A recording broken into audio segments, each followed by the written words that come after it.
like 150 years old. He turns pink. He yells at his players all the time. And the other thing that makes him mysterious, actually, is that they're continually drafting the least talented players in the first and second and third round of the draft. And yet they continue to add up to more. And they're not using any, magical scheme or reinventing the game through some strategy. They're just playing basketball, and they keep winning. And so that's the mystery. And when you walk in, if you were to parachute into their practice or into their life at any point, you'll find what I found when I visited there. I actually got there the day after they had lost a big game.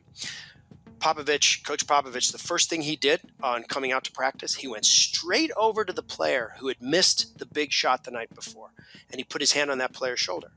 And he asked that player, not about the game, but about the dinner that Popovich had arranged for that player and his wife the night before, and the bottle of wine that Popovich had gotten for that player and his wife the night before. And it turns out the Spurs, it's not about their actual playbook is like a menu. Like, they eat together more often than most families. They put food at the absolute center of their lives, of their players and their coaches and of their whole team. At the end of every year, each coach gets a leather-bound album with the menus of the places they've visited and the wines, of the labels of the wines that they've enjoyed together. I mean, it's unbelievable how they use food and wine as a vehicle for connection. But that's not the only thing they do. He's continually sending belonging cues. Now, belonging cues are like the currency of safety. They're the language of safety. They're simple, clear behaviors that say, I see you, I care, we share a future. And I saw it really vividly in the film room. As I said, they had just lost a big game. They go to watch film. Everyone is expecting to see game film to look at, to analyze. But what comes up on the screen was a CNN documentary on the history of the Civil Rights Act. And Coach Popovich turns to the players and starts asking them questions like, hey, what would you have done? Would you have marched? Would you have gone to the lunch counters? What did your parents do? I'm really curious. Tell me. And they had this incredible conversation, bringing their whole person to that conversation. And Popovich is continually sending these signals of curiosity and care. And as one of the assistant coach puts it, he said, Pop does two things. He tells you the truth, and he loves you to death. And I love that because I think it speaks to how great leaders think and behave. Most of us fall into the trap that we feel like we can be one or the other. We can either tell the truth or we can be very warm. And that's not it. Actually, the great ones do both. They tell you the truth. They tell you the candid, the real, what's really happening. And they also express intense care and belonging cues and sense of connection. And so it's that combination, I think, that makes the Spurs so special. But that's the combination that you find at so many of these great cultures. We have this sense, a lot of us have a sense that great cultures are places of perfect harmony, where everyone's always nodding and agreeing and smiling all the time. That's not true. That's deeply wrong. Great cultures are places where people are facing in towards hard problems and tensions and navigating them together. They're having tough conversations, but they're doing it in this warm, connected way. And so I think that's a profound kind of switch. The purpose of your culture isn't to sort of create the situations where you've transcended all the problems and when you don't have to have hard conversations. The purpose of your culture is to find ways to navigate hard problems together and in a connected way.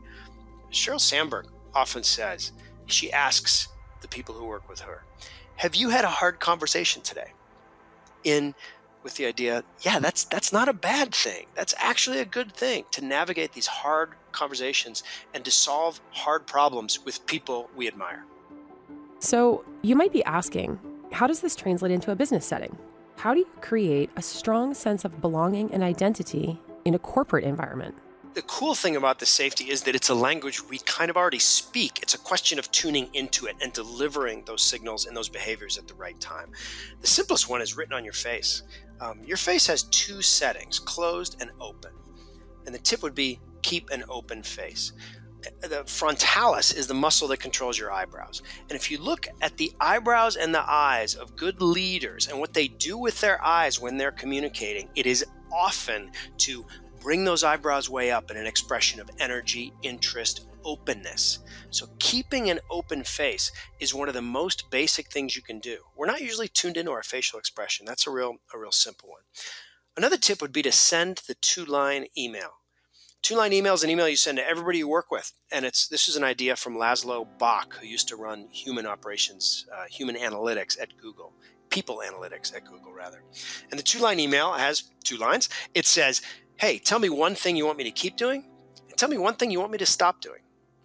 It's a short email, but it's a really powerful signal of connection and belonging and safety and certainty. And the third one would be build bigger lunch tables. Have bigger lunch tables. Never lunch alone. They've actually done some studies with these sociometers. They're devices that capture social interaction. And simply by changing the size of a lunch table from a 4-top to an 8-top, you like quadruple the number of interactions and actually the number of ideas that can come out of those interactions. So finding ways to create more collisions in your life where you are continually sitting down, kind of like the Spurs. There's something very special about breaking bread with people and maximizing that opportunity of that task that you're doing every day.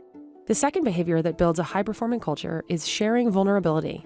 Those are behaviors where you actually share risk with people and when you open up and tell the truth. We have a deeply seated belief about trust and vulnerability. We think that they're related in the following way. We think they're related as, I've got to build up trust before I'm vulnerable with you, right? Like that's how we think about it. Like I'm going to build up this bit of trust. In fact, we've got it exactly backwards. It's moments of mutual vulnerability that ignite trust, create cohesion, connect people. And I saw that really vividly in the places that I visited. I got to know a guy named Dave Cooper who trained the troops that got bin Laden. Dave Cooper was a commander at the Navy SEALs Team 6. And Dave Cooper was not the best swimmer. He was not the best shot. He was not the best runner. He didn't have the most medals, but he was the best at creating trust. He was the best at creating super cohesive teams that could do impossible things together. And we were having breakfast, and at one point, Dave Cooper turns to me and says, hey, you know the 4 most important words a leader can say? And he says, the 4 most important words a leader can say are, I screwed that up. And it was a total shock when I heard it, because I was kind of under the impression Navy SEALs should be confident. Like they should be confident. They can do a lot. They should absolutely not have questions about their abilities or admit to screwing things up. But that's what he said. He said those are the most important words. And what he went on to explain and live really is the idea that when a leader expresses vulnerability, it gives other people permission to speak up and tell the truth. And you see that loop. It's called a vulnerability loop. And it happens when one person sends a signal, hey, this is really what's happening. I screwed up. And then the other person can do it too. And you end up, because of that, creating that trust, that moment.